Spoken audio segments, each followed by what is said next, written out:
Hello, this is Lawrence Lewis. And this is Sister Christian. Today is Monday, May 11th, 2020. This is the Producers Happy Hour, a daily podcast with two producers on opposite coasts, reaching out to our filmmaking and live event community to hear your stories about how the pandemic has affected you, your life, and your work. Your stories let us know that we're not alone. It's important for us to keep sharing our experiences and ideas, especially now when we can't be around each other. So email us, or better yet, record a 1 to 2 minute voice memo. You can do it on your smartphone and send it to us at producershappyhour@gmail.com. Just follow the instructions on our website, producershappyhour.com. And please share the show with your friends, colleagues, family, everyone you know. We want these stories to be heard. They're human stories, and we can all relate, whether you're in the business or not. So today, Christian, we have our second Crew Safety Roundtable. Spicy! It's a spicy one. No, it's good.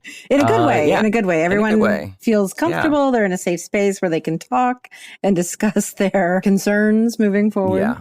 So we're going to have 3 crew members. Frankie Pagnotta, she is a second AD, DGA, second AD. Amit Gajwani, wardrobe stylist, and Margina Dennis, makeup and hair. Yes, very exciting. Oh yeah, they have a lot to say, folks. So they have stay a lot tuned. to say. Christian, how's it going? It's Monday. So fucking weird, man. Yeah. I guess it's, to me, is like, okay, my new normal? Is this reality? Yeah, this is it. I guess my mind and my body think that. And so the routine that we've had over the last 9 weeks is settling into this, which is, I don't know what to do or say. I mean, again, we talked about it on Friday, I think. We can't live at a heightened state of anxiety or outrage forever. Yeah. Eventually, you have to give yourself a break. So that's where I'm at. How are you? Exactly. I'm good. Same thing. I mean, I feel like every day is complicated in new and different ways. It seems like time moves differently. So it's either deadly slow or super fast. And you just 1,000 miles an hour. There's just not enough time to get everything done. Right. And it's interesting. And like you said, this is our weird new normal for now. Time is relative. Yeah. And so for me, I'm not on everyone else's time schedule right now. And so you get random just friends reaching out at odd hours because that's when they're up, which is totally fine. And then you answer it when you can on your hours. It's just a different way of thinking, and the stress to answer it right away is no longer there too. Oh, I feel like it's more business inquiries or projects from, it's like, I did start a lot of projects when all this happened. So there seems to be, we're all in theory sitting at home with nothing to do. So I should have plenty of time to, respond right away or answer. And I'm feeling very protective of my time right now. Yeah, I agree. I mean, I had that discussion with a group of folks that I started a project with last week. And we just explain to everybody that although we are, quote unquote, sitting at home, it doesn't mean that we're available 24 hours a day and can immediately respond to things. So don't text until I do. Yeah. It was kind of the conversation. So what are you going to do? Yeah. These are the times that it's important to protect yourself and protect your time and protect your personal interests, because it's all going to go away soon and we'll be back to work and we'll be back running this stupid rat race like we were before all this happened. And I think we've all learned that priorities have shifted now. Yes. I think it's a good thing. I think it's a good thing too. So I just want to say 2 quick things, and then we're going to go right to the Crew Roundtable because it's a big one. I mentioned this before. SAG-AFTRA and IATSE are presenting a virtual town hall with U.S. Representative Adam Schiff. That's tomorrow, May 12th at 10:30 a.m. Pacific time. If anybody wants to join us on YouTube, you can just go to YouTube and search for it. Right. I'll put a link in the show notes. And then, Christian, you sent me this today, the production-specific department guidelines from the AICP. They go down department by department and give a couple of bullet points for each department on what are best practices now. And it's a rehash of what... it's a rehash, yes. And I understand that everybody, all the entities out there would like to say these things to us and give us guidelines. However, I'm not buying into it yet. It needs to be cohesive. It needs to have our voices. It needs to have crew voices represented, and it's just not there. And there still is no mention on here of a third party safety monitor or health monitor on set that is going to manage this full-time job of instilling these it is an opportunity for the state government entities to add jobs. It's another source of income, another source of jobs. Yes. In LA, I believe it should be the Film LA that is handling. Well, actually, no, it should be statewide. I think it should be statewide, right? I personally feel that the film commissions in each state, but in California, it's a roller coaster there. So permitting in entities, not every job permits though. So I do think that it should be OSHA or state regulated. Okay. Mm-hmm. Yeah. Okay. Let's get on with this Crew Safety Roundtable. And let's hear what they all got to say. Yeah. Yeah. Frankie Pagnotta, second AD, assistant director. After being a production assistant for about 5 years, she joined the DGA as a commercial second AD. Soon after that, she upgraded her position and became a DGA first AD in commercials, which has allowed her to work on TV and films in Southern California. Amit Gajwani is a wardrobe stylist. He was born in Mumbai, India.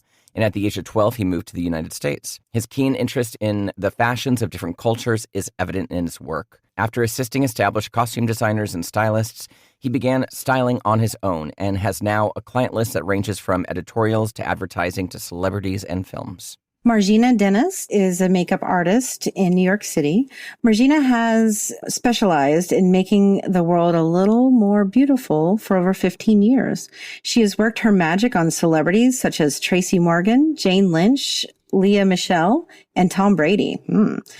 Her work has graced the pages of Teen Vogue, Entertainment Weekly, and L'Officiel. And we're going to put all their contact information in our show notes in case you want to get a hold of any of them. Let's take a listen. Thank you all for joining us. We're going to go around the table and just introduce yourself, say your name and your job title, and we'll start with Frankie. I am Frankie Pagnotta. I'm going to change my name on here, though, because it says Francesca, and I don't want to confuse people. I am an AD, and it really does confuse people, Lawrence, believe it or not. Does it really? Oh, my gosh. They're like, you're Frankie? Yeah, I'm Frankie. It's good to see you. Thank you for joining us. Amit, we'll go to you. Hi, I'm Amit Gajwani. I'm a costume designer, wardrobe stylist. And you're based in New York, right? I'm based in New York and LA. And LA. Bi-coastal. Okay, great. Margina. Margina Dennis. I'm a makeup artist. I'm based in New York, but I do work in LA as well. Great. Thank you all for joining us. And this is a good group because the three of you all work closely with talent. So I think that there's a lot of factors in there and that can be an important part of the discussion. Christian, take it away. So that was the very first thing I thought was, well, the three of you are working with talent. And when we work with crew members, we can vet them, somewhat, because usually they're the crew members we reach out to that we've worked with before and whatever. But talent can somewhat be strangers to us. We don't know. And sometimes there might be a surprise bonus, 100 extras. Yeah, yes. That kind of thing that just show up. And 200 extras. The jobs that I would turn down were night shoot, sorry, and 100 extra jobs. So if you got a call for a job today and there weren't any changes, would you take it? What do you mean by changes? Meaning that maybe you were supplied some gloves and a mask when you walked in and things were sanitized. But, I guess what we're trying to really discuss right now is what we did before and what we're going to be walking into now. We're going to go in order and we'll stick with this order. So we'll start with Frankie, go to Amit, and go to Margina. I object. Order. Would you prefer to go last? Yes. Yeah. We should have let the AD organize this, but It's the AD's job. Yes. I should probably lead by saying that I pretty much think I had it in January. I was sick for 2 months, so this thing doesn't scare me. It hasn't scared me. Okay. I do have a compromised immune system, and I get sick all the time. If there's a flu, I get it. If there's a cough, I get that cough. I'm just so I'm used to paying attention to my health. So I'm going to lead with that just so people understand that I'm not left, I'm not right, yeah. I have my own basic opinion based on my personal experience with the world. That's and great. my health. And we do want to add that, this is a safe space. So if somebody has a disagreement or a different idea, please feel free to share it. No judgment. We really want to hear everyone's honest opinion. So Frankie, carry on.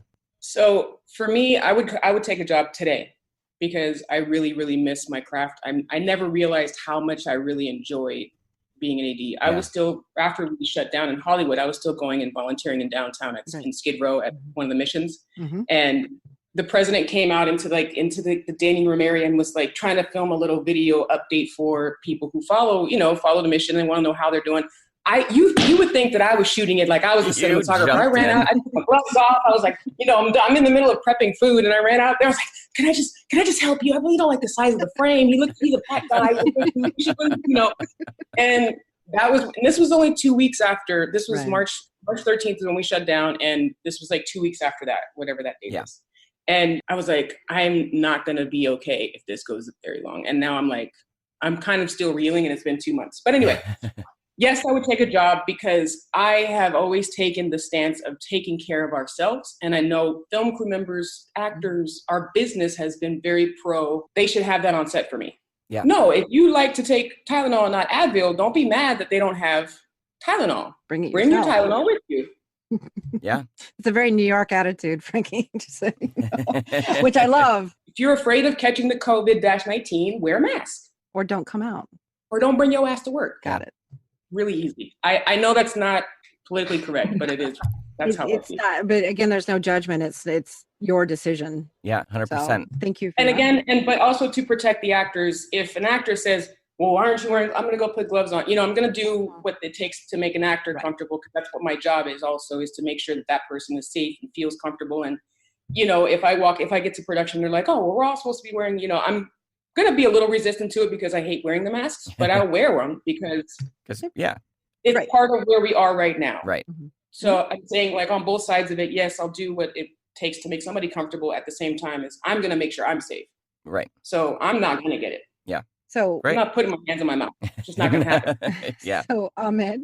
No, I mean, like, I agree with Frankie. I miss being on set. I miss my work. I hate the fact that it's been already 2 months and being in. Frankie, are you in New York or in LA? Oh, LA. New York is way too much. Okay, so I mean, this is that because I wanted to ask that, because for us, being in New York, where obviously we have the highest amount of cases, and the fact that we all take public transportation everywhere in New York, the entire crew has to take a public transportation. So we have a little more. I definitely want to get back to set. I'm like you. I take care of my health. I'm super anal. I'm very neurotic about germs, and I get it. But it's, for me, it's not about me right now. It's like working on a film and there's 300 people on my set. I have to think about God, and if something happens to me and I'm not aware of it, and I just spread it around. So it's not even about me catching anything. I'm more about if I have it and I'm spreading it around. So, the way we operate in our industry right now, because of where we are with this, this pandemic, some things I think need to change for everybody to feel comfortable. Mm-hmm.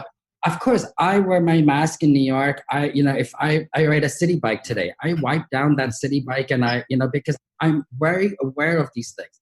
But most of our crew, that's how we get around. And in our business, I was thinking about this, because our business everything is so rushed. Changes happen. We have to constantly be on the fly. And in those situations, I think that's where we're going to have problems, because we're going to forget to take the precautions that we probably should, because we need it yesterday. Mm-hmm. Even on a set, like, I see how many times costumes have to be changed in 5 minutes. Christian has, lit a fire underneath my butt to get me going. So I will, there are things that I might forget, in a good way, Christian. Well, when you're filming 3 weddings in one 14-hour day, you got to get people in and out. With 200 extras. Yeah. But that's where, it's like, I get it. I will protect myself. I have a pretty healthy system. I exercise, I do yoga. I'm not worried about myself. We're in tight situations. And with my actors, like, we're the first contact actors have on a film set. We start spending time with them weeks in advance. And like you said, if they want an Advil and a Tylenol, they should have it. But that rarely happens, because production or somebody in production or one of our crew will jump and go get them the Tylenol. Right. I think I agree with Christian. Some things our practices might need to change a little for our safety and the comfort level, Well, thank you. And Margina? Since I'm a makeup artist, I've been touching people for a long time and being in front of them and being sneezed and coughed on and everything else. People forget that we've had to assume from the beginning that somebody had something that's in our chair pre-COVID, mm-hmm. whether they mm-hmm. had the flu, a cold, herpes, Hep C, impetigo, all of these things that are very contagious and easily spreadable. So we've had to conduct ourselves in a sanitary manner, not just to protect ourselves, but also to protect our kit and protect other people that we work on. So I just think that we're going to have to maybe re-educate or educate people within our industry of how we work, because we work away from set, just like wardrobe does. So there's not exactly an understanding of how we work. We end up becoming these powder puff people, and we're just glam when there's so much more involved in what we do. And that we need that little extra bit of time to maybe disinfect in between actors and wipe it down for everybody's comfort level. I was already cleaning everything before and after work. I have been using a UV light and medical grade disinfectant for years, not because I'm a crazy germ person, but just, for the safety of my kit and also my reputation and my job. And now I'll just have to go that much further. I always had gloves on my kit in case maybe I cut my hand or something like that. It'd just be staple along with the mask. But I'm also aware of the psychological aspect of things because I'm this close to someone. And there are some actors that are going to be very comfortable with me having a hazmat suit on, but there's other people that's going to have the opposite effect on them. I'm also looking at ways where I can be safe and protected, but also put the people in my chair at ease that, yes, I'm being, operating in a sanitary manner, but I don't want to reinforce or remind you of this horrible thing that we've been dealing with. So I'm struggling with that, and I found some solutions to that. Interesting. Yeah, it's not like the movie Outbreak. Yeah. Like with, I'm comfortable going back to work tomorrow because I've already been doing things. And as this thing started to unfold, I had already started preparing for when we were going to go back to work. So I started preparing before we closed down. So I'm ready. And I contacted my insurance, my general liability, my personal liability, my $3 million policy. I'm COVID covered. So let's do that. Wow. All right. That's another conversation. That's interesting. Yeah. You're COVID covered? That's because a lot of businesses won't even do that. My general liability and my personal liability policy are a medical policy. Oh. There you go. Interesting. Writing that down. Yeah. I learned something. They're medical policies. So I've already been in touch with my underwriter to make sure that I'm protected. Right. I do have other things. I mean, a solution for me isn't just having some hand sanitizer and a pair of gloves. Right. We have a lot more disposables, as you know, because we're touching people that we will go through much more than other crew members. So that has to be factored in budgetary wise. I also think about, it's like when you talk about flu and stuff in our industry, when one person gets it on set, it travels the set, by the end of production, pretty much everything. Yeah. It's craft service. Exactly. Or anything, it's just worrisome if we don't have some precautions. Yeah. So here's a precaution. Well, it's a two-sided question. Do you feel like everybody who comes onto the film set needs to get tested for COVID before they're allowed to join the production? And would you be willing to get tested in order to get a job, in order to be hired? Would you be willing to submit yourself to a test? Obviously, testing is a big question mark right now. There's many different types. Let's just kind of go with a general test concept. Frankie, would you be willing to submit to a test? And do you feel like all the people on the set should do as well? Yes to both. But like you said, there's so many different tests. There's so many Mickey Mouse tests. Yes. So it's like, I don't want to waste time doing it.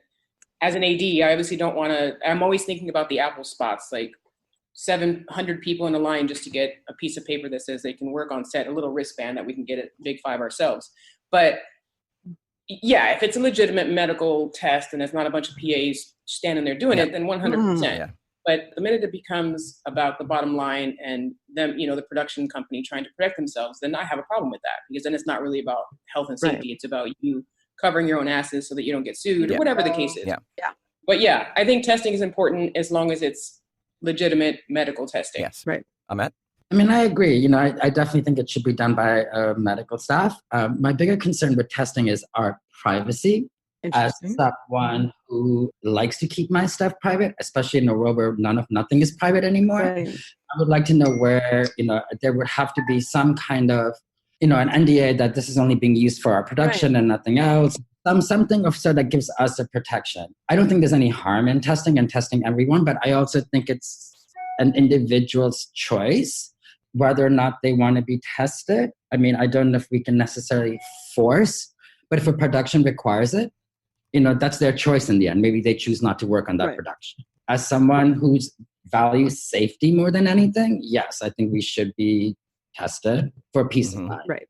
But like Frankie, it can't be done by a PA. No, yeah. I do not want PAs handing me the time card. No. Margina, what about you? We're not drawing blood. Yeah. No. Margina. I agree with what Frankie said, but my hesitation again is with the quality of the testing.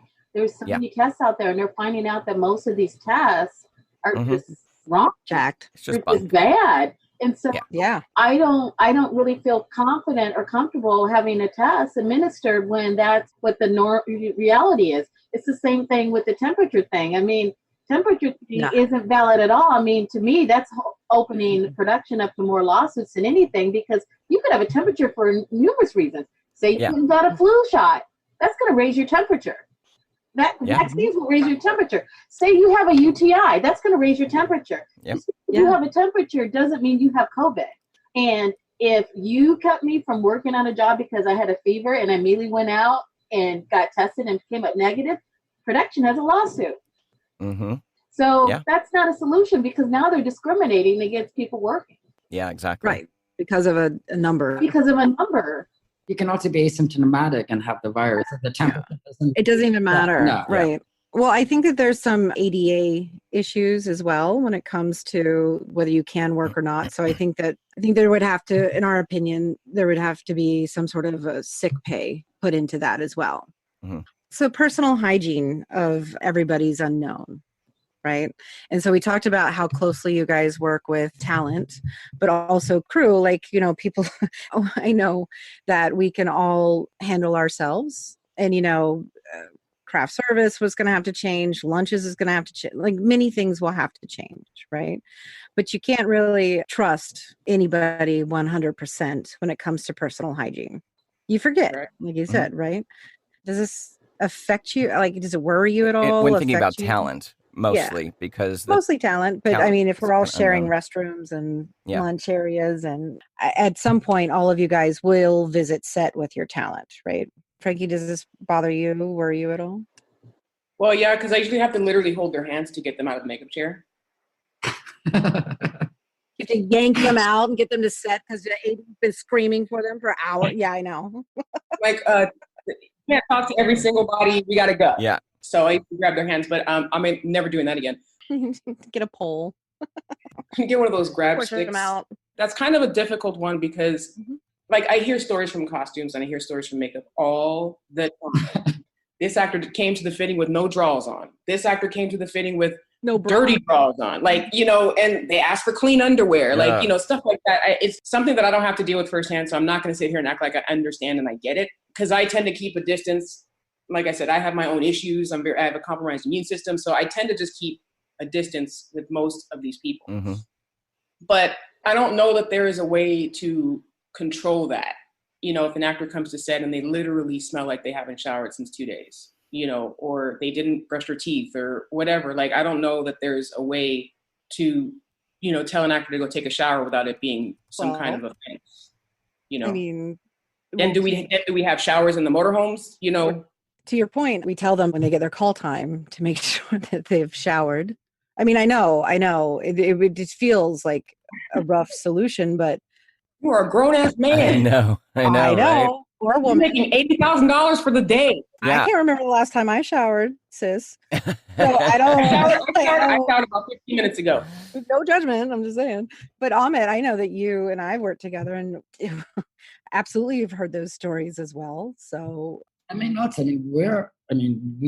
touch so many of their body parts. We're really, and at times we're in places sometimes I don't want to be, let's say, trying to fix a costume. Unless, like you said, you're right. I have horror stories of what I have witnessed with actors and their hygiene. So yes, you can send them a letter on on a call sheet saying that they should bathe, and would they actually do it? I don't know. I know there are actors that I work with that wouldn't care, so in the end, with everything, I can only control myself, and I can ask my crew to, uphold these standards, I can't control the actors, let alone anybody else. We're going to have to trust a little somewhere, you know? Obviously, if there's a smell, I'm going to go to the AD and be like, hey, Frankie, she smells. Deal with it. I need your help over here. It happened. Yeah. I mean, in the costume department, we can provide them certain things like sanitizers and stuff, but that's also can only do so much. To your point, the trust that we may have had or extended to a stranger before may be compromised now. So, and Margina, you want to join in on this? I'm just going to say this because I'm a very observant person. I might not say a lot. And I don't just work on film and TV sets. I also work on print sets as well, you know, advertising stuff. And I've been doing this a while. And I don't really understand why there is this badge of honor of exiting the bathroom with dry hands. Right. So I'm all for the bathroom police. Somebody there standing there making sure people wash their hands. Because we could cut down on the spread of a lot of stuff if people just sing happy birthday and wash their hands. Or bringing the sinks out into the public so that when they walk out of the bathroom, we can all watch them do it. Well, yeah, because I've seen people literally leave the bathroom with their little dry hands and go right to crafty table and start touching food. So I'm to the point where I just bring snacks. Before we got shut down, because I was working in Pose on March 13th, I was already to the point where I was bringing my own food because all this stuff was swirling around, and I'm like, I know the crafty truck's being really extra careful because now they're hand packing everything, but it was still a communal, you know, serve yourself sort of lunch and breakfast. So I'm like, I'm going to feed myself. I'm not worried about who's preparing it. I'm more so worried about the people that are touching. That handled it before. That handled it, that came out of the bathroom with dry hands. Just keeping it real. Because I'm like, what's that about? Really? Yeah. Wash your hands, please. Just wash your hands. Wash your damn hands. Wash your damn hands. So there's a lot of talk going around in the community about waivers and releases and different types of waivers and releases. So I want to get your beat on what you guys would be willing to sign if it was asked of you. So there's a couple different ones. One, some companies are saying that you would need to sign a commitment that you have not personally experienced any symptoms of COVID-19 in order to be on set. Another form of this is actually a waiver and a release would be that you release the production company from any sort of liability if you contract COVID-19 on their set. Don't know if anyone's going to implement any of these, but what are your thoughts, Frankie? I am 100% not. I'm against the releasing anybody's liability of anything ever. Yeah. And that's mainly because, again, I have a problem with people's bottom line and people's health. Like, I've watched companies, I've watched producers, I've watched production teams, like, you know, try and skate around things just to avoid like a $500 difference. That comes back to me every time I read anything like that, where they're like, well, would you be willing to sign? No, because that tells me that you're trying to hide something from me at some point for some reason. Yeah. And that may or may not be true, but that's what that illustrates for me as an AD, that you're trying to get around something that you're responsible for. What was the other one? Promising that you haven't had any symptoms in the past week or so before the job. Well, I think that's a reasonable question. However, it doesn't stop people from lying. Because I'm almost 100% sure I had it in January and did not get rid of it until the beginning of March. And I was diagnosed twice wrong. Interesting. Just as a side note, do you mind if I say that you're in the DGA?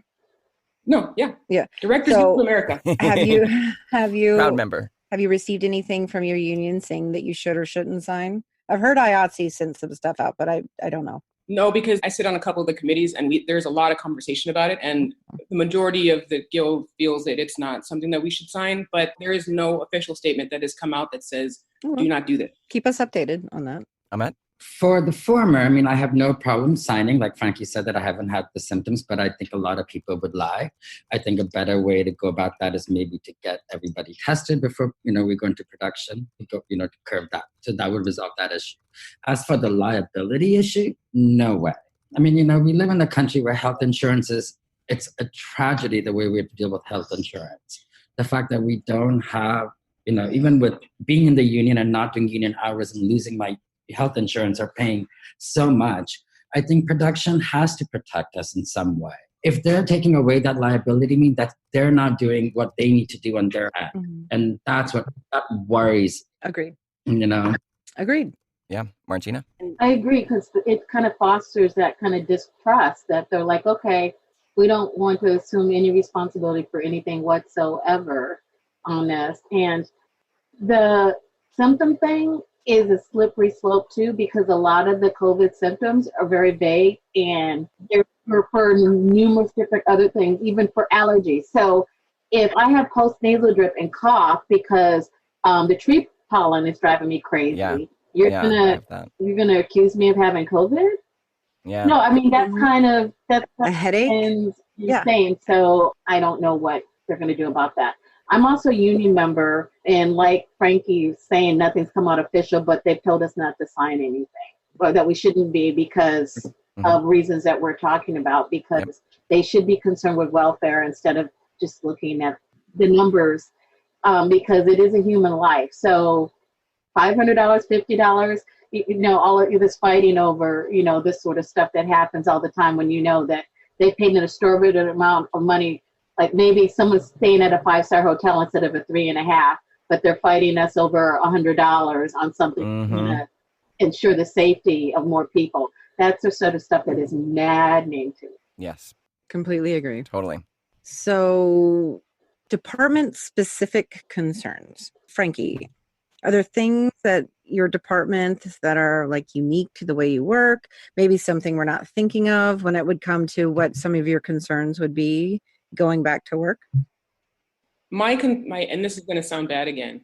My main concern is that I'll have to wear a mask, because it's already hard enough to communicate with people being a minority female in my white male driven position.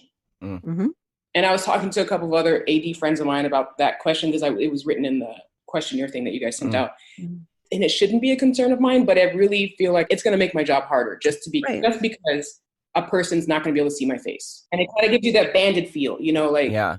Part of your job is communication. You're there to communicate.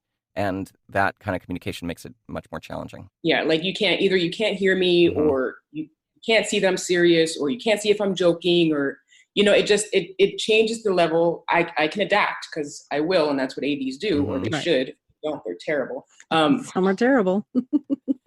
Most are terrible, but we're not there. We're not here for that.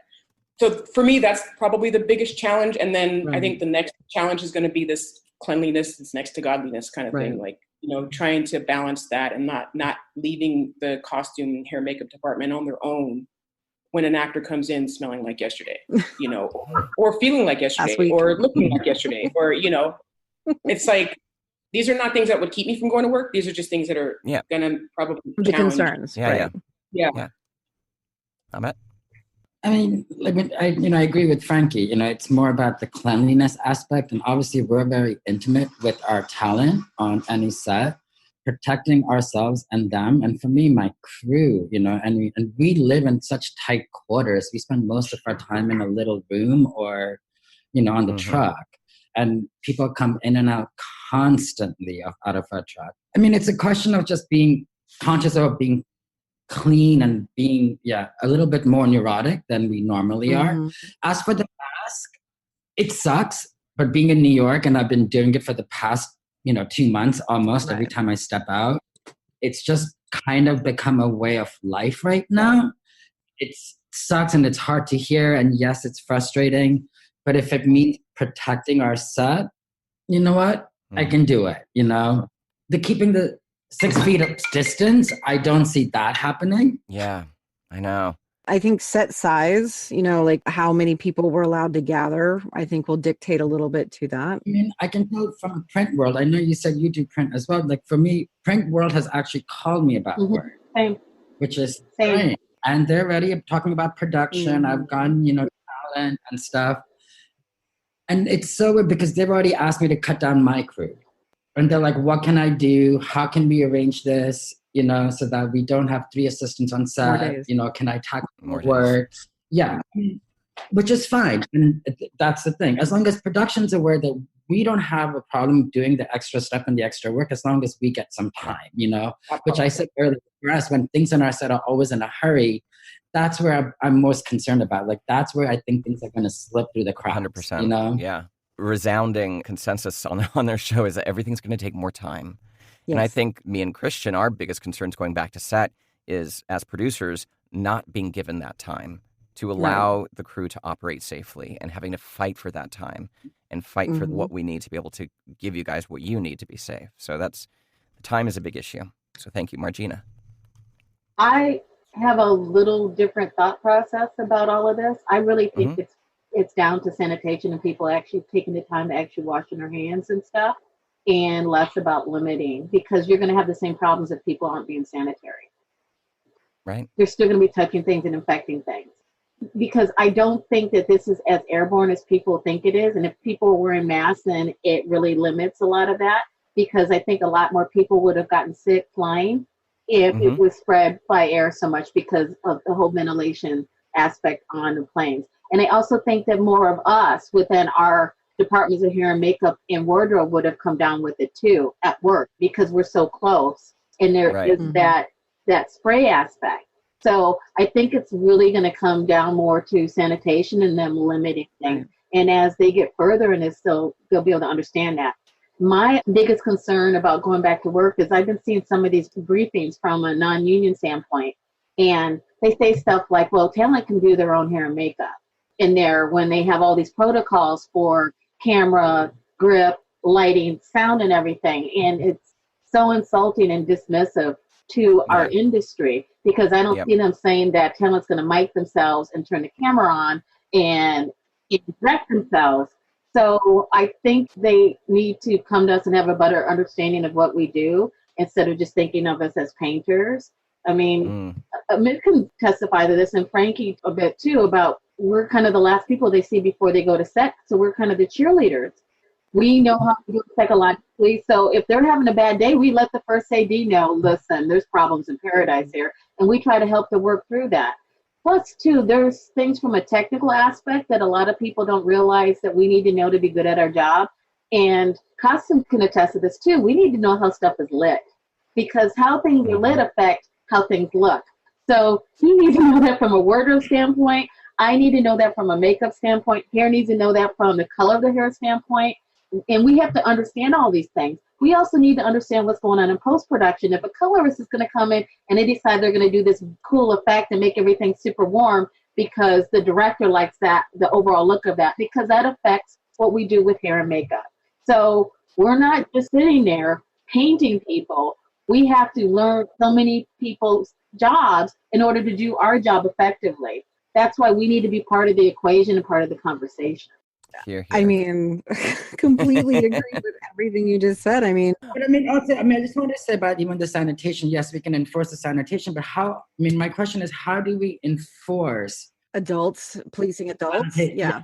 I mean, I would think that we would all do it on our own accord, but obviously there are shitty people out there, hon. There are shitty people out there. And Christian and I just talked about this on yesterday's podcast, that we feel strongly that there needs to be a third-party policing monitor on set, much like there's a fire safety officer, much like there's animal welfare monitors, because there is a strange conflict of interest. Like, if it is our client that is behaving incorrectly, we can address it. We're not afraid of addressing it. But if it becomes a bigger issue, it just gets really complicated and political. So having a third-party person that is... You say, like, I'm sorry, the monitor said you had to go shower, or else you have to leave set. Maybe OSHA, or, maybe it's the permit office, like whoever it is like, sorry, the monitor said. Yeah. Margina. I could be a monitor. Go ahead. All of that. You know how there's morality clauses in a lot of these actors' contracts? Why can't there be something along those lines in their contract? Yeah. Because now it's a safety thing and not just personal preference. There could be levels of that. Because we smell like today. But they could then ask the same requirement out of us, though, because how can they trust us that we're all sanitary and we're clean and we've taken a shower when we're working on them? True. Not all crew members smell like today, all right? Yeah, so you bring up a really good point there. It has to be both ways. And then there's still the enforcement question. So, And also the union question. I mean, also most of the union time, question. unions don't allow you to sign anything that they've not negotiated to death. I mean, maybe the unions work together on this so that for the safety of our business and our crew. Right. But that is a question, though, if you guys are all comfortable talking about it, because it sounds like you all are union. Have you heard, and I know we touched on it briefly, Frankie, what you've heard of from your union, have they put together any sort of protocols for your job role specifically? Have you heard anything from DGA come to you? No, because I am sitting on a committee that's putting this document together that would kind of take IAPs and SAGs and there's in UK's got some stuff running. Like everybody's got their own thing running, and a lot of it's very overwhelming. They're like, we're going to have another 5-unit crew that's just COVID-19. It's just like more people or less people. So the DGA, we are in the process of putting that together at the moment, but we're also waiting for, I think it's called the Rothenberg report. So we're waiting for that mainly before we can actually go forward with something official, DGA wise. And what the DGA will put out will be, because we're kind of like the big brother on a set in a way, even though we're not. All of our document will include what IATSE's talking about and what the producers union thing. All of that is what we are trying to, come up with as well as roundtables like this and committee meetings and stuff like that. But there's nothing official, and there's a lot of temperamental moments in those conversations where they're like, "Oh, Steve, you have a cough, you can't come to work." And I have, like I said, I have really bad allergies. You're gonna tell me I can't come to work because I got post-nasal drip? Stuff like that is what keeps coming up, and it's coming from people who generally don't get sick. Yeah, right, or maybe a different generation of folks who may have done something a different way. I think there's a lot of just standards that should have been updated years ago. Yeah. That type of mentality, I'm sure we're all dealing with. Before we move on, I do want to say, because Christian and I work mostly in commercials, we are not recognized by the Producers Guild. We don't have a union. We do not have a union. I know. Neither do PMs. Doing this for fucking 25 years, and I am not recognized by a union. I did do a feature film, so I am technically a DGA member, even though I'm not on a qualification list. So Christian and I are, as producers in this industry, we have no protection. I just wanted to get that out there. None of the production staff are. The PAs, the coordinators, the supervisors, none of them are at all. Just putting it out there. On your music videos, on your print, on your commercials, on your content, on your short films. Matt, what about you? Have you heard anything from your union? No, I mean, not in regards to how we're moving forward, but I did see something from IATSE about not signing any NDA. But the weird thing is when you asked a question about non-union work, like we said, coming in the print world, they're already thinking about moving forward. So those rules are not something that they're so concerned about. It's a whole different world. It's more about appearances than it is about protocol. Correct. But the other thing is this also, they can limit the crew to 5 to 10 people, whereas it would be hard to do that on a commercial and a film. But if those 5 to 10 people, if one of them's parent is sick, then it doesn't matter. Yeah. And everybody gets... No, it doesn't. And you're absolutely right. And these are the questions even I'm talking to the production about. And to say Margina, have you heard anything from your union? Yeah, our unions, they don't like us talking about stuff outside of a union standpoint, but I can tell you that there has been discussions and they have updated us. I know that they're trying to work together with stuff and they're trying to put some things together. And then from a non-union standpoint, there are people that are in hair, makeup, and styling that are working on some protocols so that stuff can be put together for print, shoots and stuff like that so that everybody feels comfortable and safe.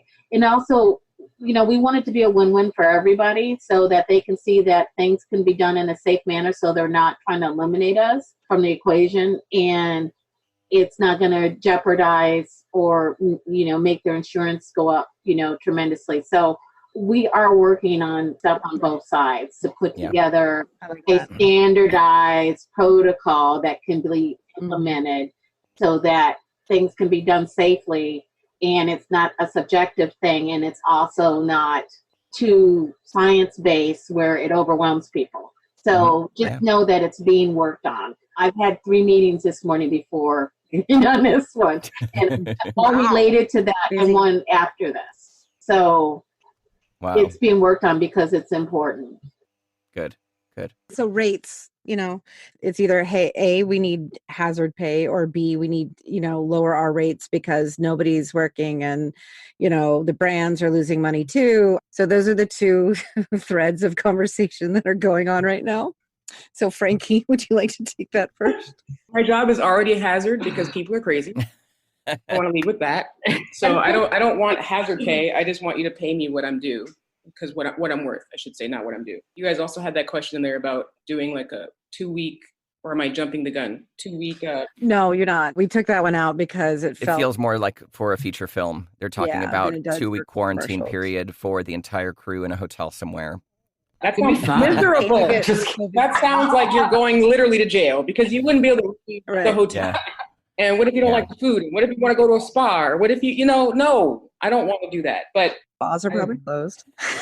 Wait, what happened? I said spas are probably closed, but that said. Why do you keep bringing up old stuff? I'm future right here. We're future. You're in the future. You're in the future. Yeah. But so you would not take a rate cut just because. No. Agreed. Amit? Would I take a rate cut? I mean, I do on many jobs because of the people that I work with sometimes, because I have to, right. So to me, it's your choice. It's my choice. I rather work with people that I enjoy. Mm-hmm. So in the end, obviously it also depends on the amount of work, there are many other factors. Personally, yes. I mean, I don't prefer to take a rate cut, and I don't think we should, because these companies that are struggling, or we know are not struggling that much. So. And what about hazard pay? Hazard pay? I mean, like Frankie said, work is pretty hazardous. As long as I'm comfortable knowing that production is taking care of what it needs to on their end, I don't need to take a hazard pay. If suddenly where I'm like, oh, the production hasn't done this, or people are not, we don't have a sanitation crew, that's where it's like, no, now we need, there has to be some compensation for it, That being said, I might not even take the job if I think the production's not doing what they're supposed to, So. Right, but Margina, I'll let you answer. But then after that, I'd like to, do you think it's production's job to do this? Oh. Yeah, that's one thing we're struggling with too, is I don't feel comfortable having the entire cast's lives in my hands because of Lysol. Right. Yeah. I understand the struggle in that. So it depends on which world you're talking about. If it's a union job, then it is production's responsibility.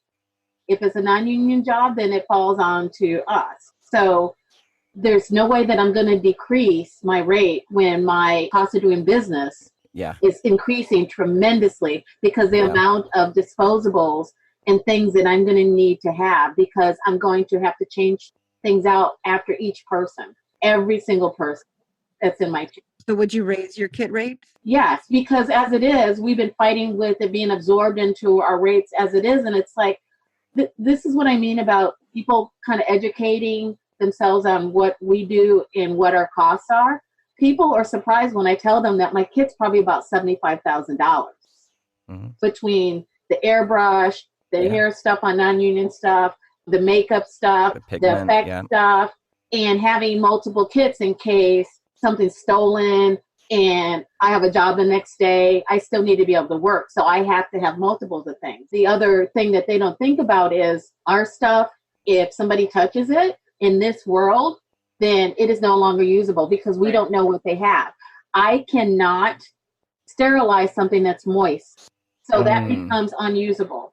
Mm-hmm. So if somebody puts their finger into my makeup palette that's got 20 colors in it, that's from El Maquillage Pro that I love using, that is now $600 a get, that's a $600 loss for me just alone for that one item.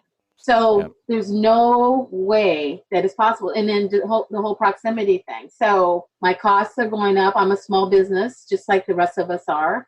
Mm-hmm. So there's no way that I can lower my rates because my cost of doing business has gone up.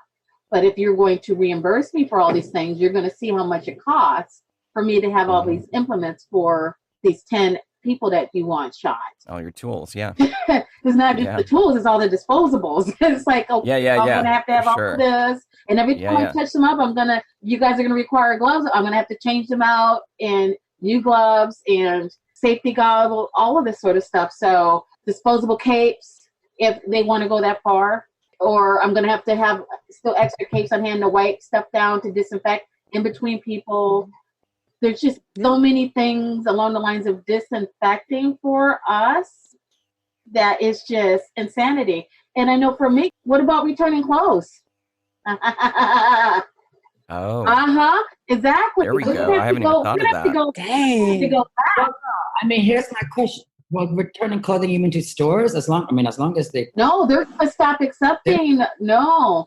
It's going to have to go back to... ad agencies are going to have to start buying this stuff again. Absolutely. But I mean, the other thing is also, I mean, with costume houses, I mean, even, you know, you costumes for films and stuff, but we dry clean. Even on sets, we are washing and dry cleaning stuff, you know, after every 2 days. And obviously, we keep every actor stuff pretty separated. But that being said, on a truck, all of their stuff is packed so on top of each other. But there's workarounds to that. I did a job like 7 years ago. It was a medical job, and we were in a hospital, and they started using these UVC lights, sterilized emergency, operating rooms. And there's companies that furnish those that are portable.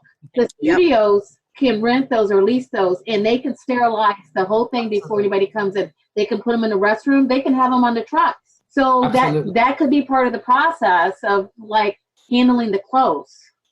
Like it's put into this room, everything's sterilized, and then that way you have a level of production. And also, too, it helps them from an insurance standpoint. You've already, like I said, there's been a lot of thought that's been going on to things that can be implemented to make everybody feel more comfortable and, you know, a win-win. Yeah, I just wanted to add to the thought of like cutting my rate. And like Amit said, you know, you pick and choose who you want to work for, and that's great. And I've had that blessing of being able to do that.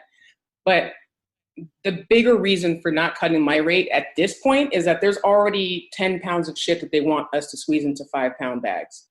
I feel like it becomes quite the ballet to make sure that you're keeping people happy and keeping an actor upbeat and like all of those things. And then to add a sanitation crew to that, and then to make sure that I still am paying attention to a busy wardrobe stylist who may or may not didn't know if the actor washed their hands or doesn't know if they sprayed themselves with Lysol on the way out. You know, I have to double check all those things. So I'm already paying attention to the normal stuff. That's already a lot.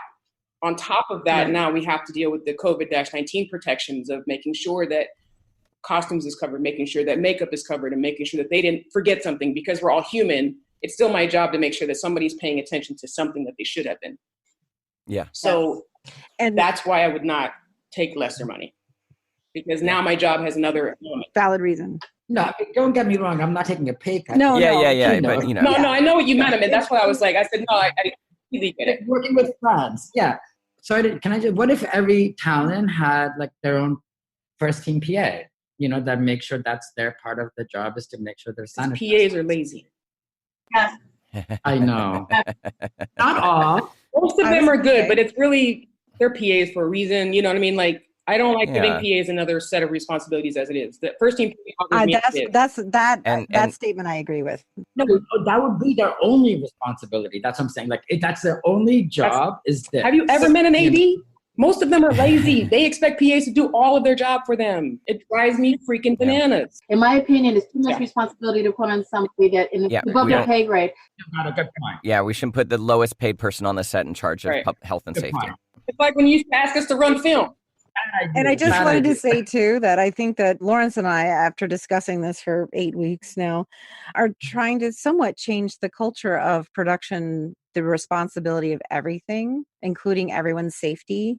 We're trying to change the thoughts behind that. So I didn't mean to, like, as long as production does everything they want, but you're not always going to get a high quality production team. Right. No, but Christian, what I liked your idea was, I think in one of your podcasts, that like hiring a total separate entity. Yeah. It doesn't fall on production, because I don't think it's fair to fall it onto you guys as well, because your hands are full. I know how hard you guys work. I agree 1,000% with that. Exactly. Hire like somebody that has maybe a medical group, you know, somebody that's, I heard you say that, and I like that idea. Yeah. You know? Well, I'd like to add that if you add another crew of people, that's another thing for me to AD. I just want to make sure that we're all understanding that. Like, I'm not laughing about it. I mean, it is funny, but it's true. Like, it is true. But when you have like the medic, you're not managing the medic on set, are you? Sometimes, no. Yes. Once in a while. I mean, all jokes aside, I love what I do, and I love that I have the responsibility that I have. I like that I'm good at it, but it does, any new element you add to any set there is an unwritten responsibility to every AD to know what it is and to make sure it's happening and make sure it's happening safely. Even if you have no idea how pyrotechnics work, I'm supposed to know. So when I go over to the pyrotechnic guy and I start asking him questions, he's like, why are you here? And I'm like, because, sir, if you blow something up, I need to know what the hell you did wrong. So, yeah. And we are talking about on a COVID-19 level with 5 new crew, a little crew of 5 COVID-19 people who may or may not just sit in another motorhome and never come out. And then I got to figure out, why aren't you out here? And they're in there shooting the shit or having sex with each other. I don't know. Right. Yeah. Guys, this has been awesome. I really appreciate you all taking an hour out of your day to join us. It's been great. And it makes me realize, how much I miss being on set and seeing you guys. Thanks. Meeting you guys. It was nice meeting all of you. Woo. Wow. Lawrence, what a spirited debate. Yeah, that was good. And God, it really does make me realize how much I miss everybody. It really does. I do too. And there's a couple of things that I didn't realize in there that I don't think that they normally tell production, which is the conditions that sometimes they see talent come in. Yeah. I had no idea. I didn't. Because, obviously they're not snitches. No. And they're too busy. No, of course. But I would like to know that. But anyway, that was very spirited. So I get a lot of their points. Biggest takeaway for me is, oh my God, wardrobe. It's no secret. Wardrobe goes out, buys a bunch of clothes for us to try on at the fitting. I didn't think of it. And returns them all. I didn't even think of it. Yeah. Not that you can buy everything on Amazon, believe me. I do know some people have purchased things and sent them to talent because of the working conditions that are happening now. I can't imagine what Amazon's doing to sanitize all the returns that they're getting, right? No idea when the big retail stores open back up, whether they're even taking clothing back or not. It didn't even occur to me. Yeah, absolutely.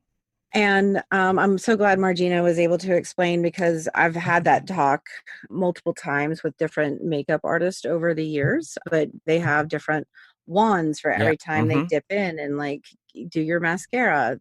It's already her thoughts on sanitation. They've already taken those measures because that is what they do. Yeah, exactly. Well, if anybody else wants to join us for a Crew Roundtable, we're going to keep having these. They're very informative. They help us as producers. We want to hear from you guys, from your mouths, what your thinking is. Where's your thought process on how do we come back and do this safely? We can keep reading all these protocol documents, but, we want to chat to our crew.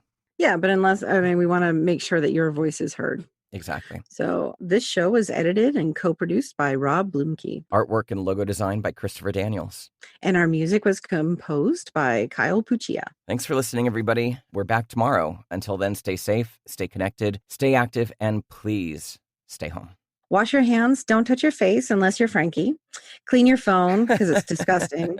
And wear a mask if you go outside. It's just, it's just a good practice. Yep. We should be doing it. Yep. And send us your stories. Send us your voice recordings to producershappyhour@gmail.com. Lawrence, if somebody out there is itching to get a hold of you, how would they do it? They can get to me so easily. LawrenceTLewis.com, or for voiceover work, voiceoflawrence.com. Christian, how do people get a hold of you? SisterChristianProduces.com, which will be revised shortly.